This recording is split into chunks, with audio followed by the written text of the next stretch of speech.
Hello friends, स्वागत है फिर से आप सभी का हमारे यूट्यूब चैनल सक्सेस प्लेटफॉर्म की में। और दोस्तों, यहाँ पे जीके सेट नंबर 8 में कराने वाला हूँ, जहाँ के पूरे 100 क्वेश्चन होने वाले, 100 प्लस यहाँ पे क्वेश्चन कराऊंगा। तो जो लोग नए हैं चैनल से जुड़ जाइए, और टेलीग्राम ये लिंक रहा, टेलीग्राम से जुड़ जाइएगा। तो इससे ये फ़ायदा होगा कि जितने भी वीडियो के अपडेट है, PDF के अपडेट है, आपको इस पर मिलता रहेगा। तो टेलीग्राम लिंक से यहाँ से जुड़ जाइएगा। और हाँ, जिनको PDF चाहिए 7000 करंट अफेयर 2023 स्ट्रेटेजी के वाली PDF 70 रुपये पे करके ले लीजिएगा। और जिनको 11000 क्वेश्चन का जो कलेक्शन है जीके जीएस स्ट्रेटेजी की PDF है 200 रुपये है। इन दोनों को PDF अगर एक साथ लीजिएगा तो 250 रुपये में आपको मिल जाएगा। पेमेंट कैसे करके लेना है? फ़ोनपे, पेटीएम, गूगल पे या अमेजन पे से इस नंबर पे कीजिए। इसी नंबर पे व्हाट्सअप कर दीजिएगा पेमेंट का स्क्रीनशॉट लेकर, आपको विदिन सेकेंड आपको PDF मिल जाएगा। अलग अलग PDF लीजिएगा, अलग अलग प्राइस पे आपको मिलने वाला है। तो चलिए आज के यहाँ पे पूरे 100 सवाल देखेंगे, जो कि महत्वपूर्ण सवाल है जीके से। पहला सवाल, अरबों ने भारत पर पहला सफल आक्रमण किसके नेतृत्व में किया था? आंसर हो जाएगा मोहम्मद बिन कासिम के नेतृत्व में किया था। कब किया था? 712 ईस्वी में, और इसने सिंध पर विजय पाया था। तो सवाल है कि सिंध पर इस समय जो है अरब आक्रमण जब हुआ था, इस समय सिंध पर शासक कौन था? दाहिर था। फिर आगे बढ़ते सवाल है कि प्रथम तुर्क आक्रमण के समय पंजाब में शाही वंश का शासक कौन था? जयपाल था। और जयपाल के विरुद्ध महमूद गजनी ने, ठीक है, महमूद गजनी ने 1001 ईस्वी में आक्रमण किया, और जयपाल की इसमें क्या हुई? हार हुई या पराजय होती है। ठीक है, तो ध्यान रखिएगा। एक तो सवाल यहाँ पे बन गया आपका, दाहिर का शासन था सिंध पर जब अरब का आक्रमण होता है। वहीं बात करते हैं, जयपाल का शासन था पंजाब पर जब उस समय प्रथम जो तुर्क है महमूद गजनी ने आक्रमण किया था। फिर बात करते हैं आगे सवाल पर कि महमूद जो गजनी है भारत पर प्रथम आक्रमण कब किया था? 1000 ईस्वी में किया था। वही बात करते हैं, महमूद गजनी ने भारत पर कितनी बार आक्रमण किया था? 17 बार आक्रमण किया था। अब सवाल करते हैं मोहम्मद गौरी से रिलेटेड। ठीक है, मोहम्मद गौरी की अगर मैं बात करूँ, भारत पर पहला आक्रमण किसके विरुद्ध हुआ था? मुल्तान के विरुद्ध हुआ था 1175 ईस्वी में। वही बात करते हैं, मोहम्मद गौरी का दूसरा आक्रमण कब हुआ था? पाटन गुजरात में 1178 ईस्वी में। ठीक है, 3 साल के जो है डिफरेंस में 2 आक्रमण होते हैं। ठीक है, पहला होता है मुल्तान पर, दूसरा होता है पाटन गुजरात पर। जो पाटन गुजरात पर जब आक्रमण होता है मोहम्मद गौरी का, इस समय जो यहाँ का शासक कौन था? भीम द्वितीय था। ठीक है, और इसमें गौरी की क्या होती है? यहाँ पे इस जो युद्ध होता है इसमें गौरी की बुरी तरह हार होती है। ठीक है, मोहम्मद गौरी का दूसरा आक्रमण पाटन गुजरात पे होता है, और इस समय यहाँ के शासक भीम द्वितीय थे। भीम द्वितीय ने गौरी को बुरी तरह हराया था, ये भी ध्यान रखिएगा। अब बात करते हैं, मोहम्मद गौरी की बात हो रही है तो मोहम्मद गौरी से सवाल क्या क्या बन सकते हैं? पहला, तराइन का प्रथम युद्ध 1191 ईस्वी में हुआ था। गौरी और पृथ्वीराज चौहान के बीच में हुआ था। मोहम्मद गौरी और पृथ्वीराज चौहान के बीच में हुआ था। इस समय क्या होता है? मोहम्मद गौरी की हार होती है, पृथ्वीराज चौहान इसमें विजयी होता है। वही बात करते हैं, तराइन का दूसरा जो युद्ध होता है 1192 ईस्वी में होता है। इस समय भी मोहम्मद गौरी और पृथ्वीराज चौहान के बीच में ये युद्ध होता है, लेकिन इस बार क्या है? मोहम्मद गौरी विजयी होता है और पृथ्वीराज चौहान की हार होती है। आगे बढ़ते हैं, चंदावर का युद्ध। चंदावर का युद्ध जो होता है किसके बीच होता है? 1194 ईस्वी में होता है। मोहम्मद गौरी और जयचंद के बीच में होता है। यहाँ पे मोहम्मद गौरी जीतता है और जयचंद की हार होती है। अब मैं बात कर रहा हूँ मोहम्मद गौरी से, जो आपने देखा 3 युद्ध देख लिया। पानीपत का, यहाँ पे तराइन का प्रथम युद्ध हो गया, तराइन का दूसरा युद्ध हो गया, चंदावर का युद्ध हो गया। अब बात हो रहा है मोहम्मद गौरी किसका गुलाम था? आंसर हो जाएगा कुतुबुद्दीन ऐबक का गुलाम था। कुतुब मीनार की पहली मंजिल किसने बनवाया था? कुतुबुद्दीन ऐबक ने बनवाया था। और कुतुब मीनार का जो 4 मंजिला, कुतुब मीनार को 4 मंजिला किसने बनवाया था? इल्तुतमिश ने बनवाया था। फिर बात करते हैं, कुतुब मीनार को 5 मंजिला किसने बनवाया था? फिरोज तुगलक ने बनवाया था। ठीक है, तो जो 4 मंजिला बनवाया था वो तो इल्तुतमिश ने बनवाया था। ठीक है, लेकिन क्या होता है? बिजली, ठीक है, बिजली गिरने से क्या होता है? इसकी तीसरा चौथा मंजिल क्या होता है? नष्ट हो जाता है। तब क्या होता है? ये फिरोज तुगलक ने इसको मरम्मत कराकर एक और मंजिल ऐड करके उसको 5 मंजिला बनाता है फिरोज तुगलक ने। ठीक है, सवाल आगे बढ़ते, चांदी का टंका तथा तांबा का जीतल का सिक्का किसने चलवाया था? इल्तुतमिश ने चलवाया था, ये भी ध्यान रखना है। और कई बार ये भी सवाल आ जाता है कि चांदी टंका जो था किसका सिक्का था? चांदी का। और जीतल किसका था? तांबा का। ठीक है, दोनों बात ध्यान रखिएगा। चांदी का क्या? टंका, और तांबा का क्या? जीतल। जजिया क्या था? गैर मुसलमानों पर धार्मिक एक प्रकार का कर था, टैक्स था, याद रखिएगा। और अगर सवाल आ जाए कि दीवाने अर्ज क्या था, तो सैन्य विभाग था, बलबन के द्वारा लाया गया था। दीवाने कोही क्या था? कृषि विभाग था, और किसका? मोहम्मद बिन तुगलक के द्वारा लाया गया था। दीवाने अर्ज सैन्य विभाग बलबन के द्वारा, दीवाने कोही कृषि विभाग मोहम्मद बिन तुगलक के द्वारा। ठीक है, फिर बात करते हैं इक्ता प्रथा को किसने शुरू किया था? इल्तुतमिश ने शुरू किया था। इक्ता प्रथा को किसने समाप्त किया था? अलाउद्दीन खिलजी ने समाप्त इसे किया था। फिर बात करेंगे कि इक्ता प्रथा को दोबारा किसने शुरू किया था? फिरोज तुगलक ने किया था। ये 3 बात इंपॉर्टेंट है। इक्ता प्रथा को शुरू किसने किया? इल्तुतमिश ने किया। समाप्त किया अलाउद्दीन खिलजी ने किया। दोबारा इस प्रथा को स्टार्ट करता है फिरोज तुगलक। अगर पूछा जाए ये इक्ता प्रथा है क्या? तो सल्तनत, ठीक है, सल्तनत अनेक प्रांतों में बटा हुआ था जिसे इक्ता या सूबा कहा जाता था। इक्ता को क्या कह सकते हैं? सूबा कह सकते हैं, या यहाँ पे क्या था, जो अलग अलग प्रांत बटे थे उसी का नाम इक्ता या सूबा कहा गया था। ठीक, चलिए फिर बात करते हैं सल्तनत काल में अंतर्राष्ट्रीय बंदरगाह के रूप में कौन सा स्थान प्रसिद्ध था? देवल जो एक स्थान था जो कि प्रसिद्ध था सल्तनत काल में। विजयनगर साम्राज्य की स्थापना कब होता है? 1336 ईस्वी में हरिहर एवं बुक्का ने किया था। ये भी ध्यान इंपॉर्टेंट क्वेश्चन है, कई बार एग्जाम में आया भी है, ध्यान रखना आपको। और संगम राजवंश का जो अगर संबंध पूछ लिया जाए किससे, तो हरिहर एवं बुक्का इन्होंने ही क्या इसकी स्थापना किया था। तो संगम वंश की अगर मैं बात करूँ हरिहर बुक्का से है। और विजयनगर साम्राज्य की स्थापना 1336 में हरिहर बुक्का ने ही कराया था। विजयनगर साम्राज्य की राजधानी क्या थी? हम्पी थी। आगे बढ़ेंगे सवाल पे कि विजयनगर साम्राज्य पर कौन कौन से वंशों ने शासन किया। तो यहाँ पे नाम याद रखिएगा, एक तो संगम वंश हो गया, दूसरा सालू वंश, तीसरा तुलुप वंश और अराविडु वंश। ठीक है, ये 4 वंशों ने शासन किया था यहाँ पे, ध्यान रखिएगा। तो इसलिए संगम वंश से आपका हरिहर बुक्का जो है आपका संगम वंश से रिलेटेड, ये बात ध्यान रखिएगा। फिर बात करते हैं विजयनगर की यात्रा पर देवराय प्रथम के शासन काल के दौरान कौन सा यात्री आया था? निकोलो कांटी आया था, इटली का था, ध्यान रखिएगा। अब यहाँ पे संगम वंश का हो गया हरिहर बुक्का। फिर बात करते हैं सालुब वंश। सालुब वंश का स्थापना किसने किया था? सालुब नरसिंह ने किया था। वहीं बात करते हैं तुलुप वंश की स्थापना किसने किया था? वीर नरसिंह ने किया था। तुलुप वंश का अगर मैं पूछ लूँ कि सबसे प्रतापी शासक कौन था? कृष्णदेव राय। मोस्ट इंपॉर्टेंट क्वेश्चन है, यहाँ से सवाल बनता है। तुलुप वंश का प्रतापी शासक था कृष्णदेव राय। और अष्ट दिग्गज किसके दरबार में रहते थे? कृष्णदेव राय के दरबार में रहते थे। लेकिन अगर आपसे पूछा जाए अष्ट प्रधान किसके दरबार में रहता था, तो ये शिवाजी के दरबार में रहते थे। ठीक है, शिवाजी के दरबार में कौन? अष्ट प्रधान और अष्ट दिग्गज कृष्णदेव राय के दरबार में।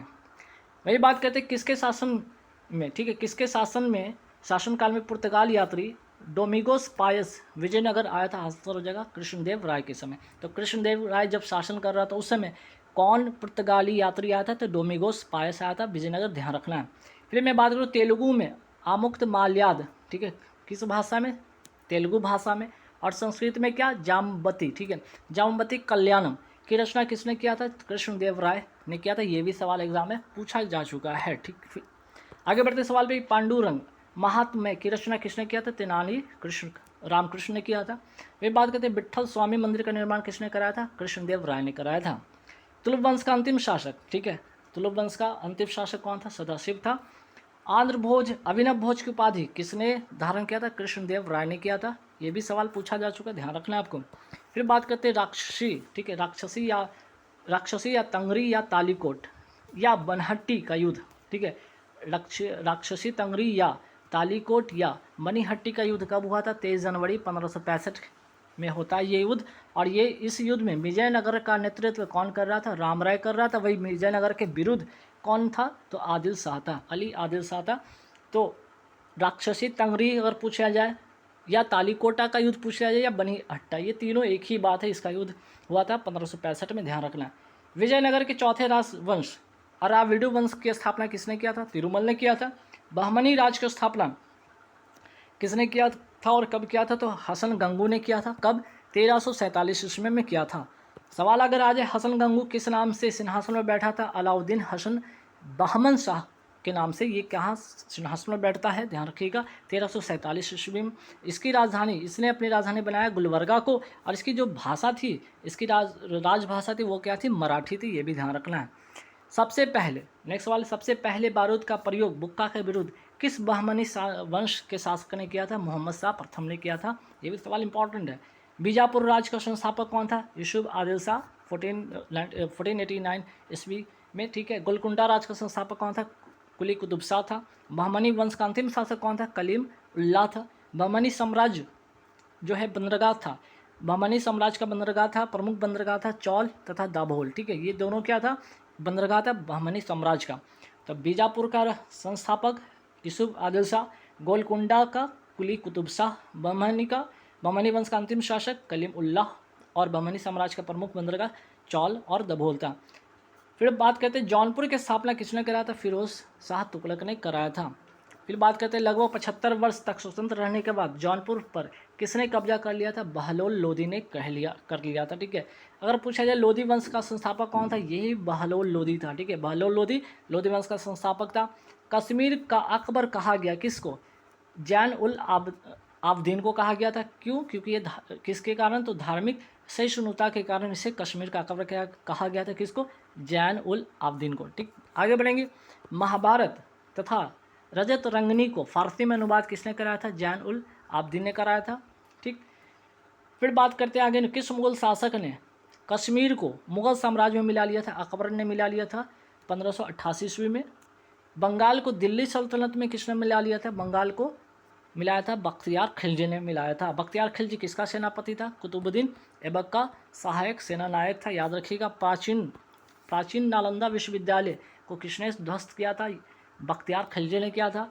नालंदा विश्वविद्यालय की अगर बात हो रही तो बताइए इसकी स्थापना किसने किया था? कुमारगुप्त प्रथम ने किया था। बाबर के आक्रमण के समय बंगाल का शासक कौन था? नुसरत शाह था। मोस्ट इंपॉर्टेंट क्वेश्चन है। किस मुगल शासक ने गुजरात को मुगल साम्राज्य में मिला लिया था? तो गुजरात को मिलाया था, ठीक है, अकबर ने मिलाया था 1572 में। चित्तौड़ में विजय स्तंभ की स्थापना किसने कराया था? राणा कुंभा ने 1448 ईस्वी में। मेवाड़ की राजधानी क्या थी? चित्तौड़गढ़ थी। ठीक, चलिए आगे बढ़ेंगे सवाल पे कि किस मुगल शासक ने मेवाड़ को मुगल साम्राज्य में मिला लिया था? जहांगीर ने मिला लिया था। खानवा युद्ध कब हुआ था? 1527 ईस्वी में। किसके बीच? राणा सांगा और बाबर के बीच में, जिसमें बाबर एक विजयी होता है, याद रखिएगा। तो खानवा के युद्ध इंपॉर्टेंट है। हल्दी घाटी का युद्ध कब हुआ था? 1576 में। किसके बीच? राणा प्रताप तथा अकबर के बीच, जिसमें अकबर की विजयी होती है। आगे बढ़ेंगे, नर्मदा एवं ताप्ती नदियों के बीच 1382 में खानदेश की स्थापना किसने किया था? मलिक अहमद फारूकी ने। और फिर फिरोज तुगलक का ये क्या था? सूबेदार था। खानदेश की राजधानी थी बुरहानपुर। कहाँ है? मध्य प्रदेश में। खानदेश को मुगल साम्राज्य में किसने मिला लिया था? अकबर ने मिला लिया था 1601 ईस्वी में। अब आइए यहाँ पे संत कबीर के बारे में बात करते हैं। संत कबीर का जन्म कब हुआ था? 1440 ईस्वी में, वाराणसी उत्तर प्रदेश में होता है। वहीं बात करते हैं कबीर का। कबीर की वाणी का संग्रह क्या कहलाता है? बीजक कहलाता है। कबीर किसके समकालीन थे? सिकंदर लोदी के समकालीन थे। ठीक, गुरु नानक जी का जन्म कब हुआ था? 1469 ईस्वी में, तलवंडी नामक गांव पंजाब में हुआ था। सिख धर्म की स्थापना किसने किया था? गुरु नानक जी ने किया था। गोस्वामी तुलसीदास जी का जन्म कब हुआ था? 1532 में, बांदा जिला उत्तर प्रदेश में हुआ था। रामचरितमानस की रचना किसने किया था? तुलसीदास ने किया था। तुलसीदास किसके समकालीन थे? अकबर तथा राणा प्रताप के समकालीन थे। मीराबाई का जन्म कब हुआ था? 1498 ईस्वी में, मेरता जिला राजस्थान में हुआ था। अकबर ने जजिया कर को कब समाप्त किया था? 1564 में समाप्त किया था। मराठा साम्राज्य का संस्थापक कौन था? शिवाजी थे। शिवाजी का जन्म कब हुआ था? 6 अप्रैल 1627 ईस्वी में। कहाँ? शिवनेर दुर्ग में हुआ था। शिवाजी ने अपनी राजधानी किसको बनाया था? रायगढ़ को 1656 ईस्वी में। शिवाजी को राजा की उपाधि किसने दिया था? औरंगजेब ने दिया था। पुरंदर की संधि महाराजा जयसिंह और शिवाजी के बीच कब हुई थी? 1665 ईस्वी में होती है पुरंदर की संधि। वही बात करते हैं शिवाजी के मंत्रिमंडल को क्या कहा जाता था? अष्टप्रधान। शिवाजी को तोपे किसने प्रदान किया था? अंग्रेजों ने प्रदान किया था। चौथ एवं सरदेशमुखी वसूल किया जाता था मराठों द्वारा शिवाजी के समय। चौथ क्या था? तो चौथ भू राजस्व का 1/4 था, जो मराठों के उस क्षेत्र पर आक्रमण नहीं करने के लिए दिया जाता था। वही सरदेशमुखी क्या था?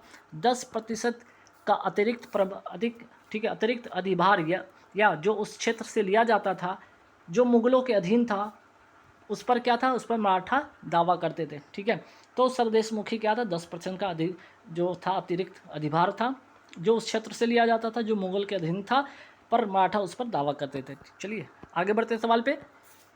सरजाम्बी प्रथा का संबंध किससे है? मराठा भू राजस्व व्यवस्था से है। ध्यान रखें, सरजाम्बी। ठीक, वही बात करते हैं मराठा साम्राज्य में पेशवा किसे कहा जाता था? प्रधानमंत्री को कहा जाता था। अगर बात करें शिवाजी की मृत्यु कब होती है? 1680 में होती है इनकी मृत्यु होती है। और इनका उत्तराधिकार कौन था? संभाजी था। ठीक, आगे बढ़ते हैं। शिवाजी ने माप की व्यवस्था के लिए किसका प्रयोग किया था? काठी एवं मानक छड़ी का उपयोग किया था। 2 अस्पा एवं सी अस्पा की व्यवस्था किसने शुरू किया था? जहांगीर ने किया था। सिखों के 5वें गुरु अर्जुन देव को फांसी किसने दिया था? जहांगीर ने दिया था। जहांगीर ने अपने बड़े पुत्र खुसरो की सहायता करने के कारण, ठीक है, सिखों के 5वें गुरु अर्जुन देव को फांसी दिया था। ठीक है, तो जहांगीर का जो बड़ा पुत्र था खुसरो, किसका सहायता कर रहा था? अर्जुन देव का। और इसी कारण से इसको है ना, इनको फांसी दिया गया था। किसके द्वारा? जहांगीर के द्वारा। अब आते हैं 3 युद्ध, ध्यान रखिएगा, 3 युद्ध बहुत ही इंपॉर्टेंट है। एक तो धर्मट का युद्ध, दूसरा दूसरा हो गया सामूगढ़ का युद्ध और तीसरा देवराय का युद्ध। ये तीनों युद्ध आपस में इसलिए इंपॉर्टेंट है क्योंकि ये तीनों का तीनों दो लोगों के बीच हुआ था, दारा सिको और औरंगजेब के बीच में हुआ था, जिसमें हर बार क्या हुआ था, दारा की हार हुई थी, याद रखिएगा।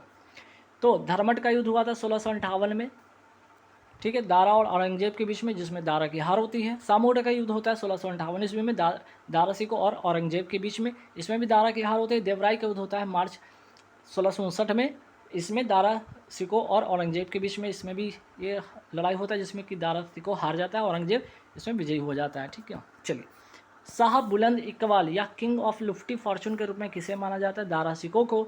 जिंदा पीर के नाम से किसे जाना जाता है, औरंगजेब को। और सिखों के नौवें गुरु तेग बहादुर की हत्या किसने कराया था, तो औरंगजेब ने ही कराया था। तो गाइज यहाँ पे पूरे के पूरे हो गए आपके 100 क्वेश्चन कंप्लीट। आई होप कि वीडियो अच्छा लगा हो तो लाइक कीजिएगा, शेयर कीजिएगा, और नेक्स्ट वीडियो जो होगा सेट नंबर 9 में कराने वाला, जिसमें कि और भी महत्वपूर्ण सवाल होने वाले हैं जीके के। जितने भी पार्ट है 1 से लेकर अब तक 8 जो हुआ है, लगभग 800 क्वेश्चन का कलेक्शन है, आप जाकर देख लीजिए, वीडियो को प्लेलिस्ट में मिल जाएगा। जिनको पीडीएफ चाहिए वो बाय कर सकते हैं 200 रुपये पे करके, ठीक है। चलिए, थैंक यू वेरी मच।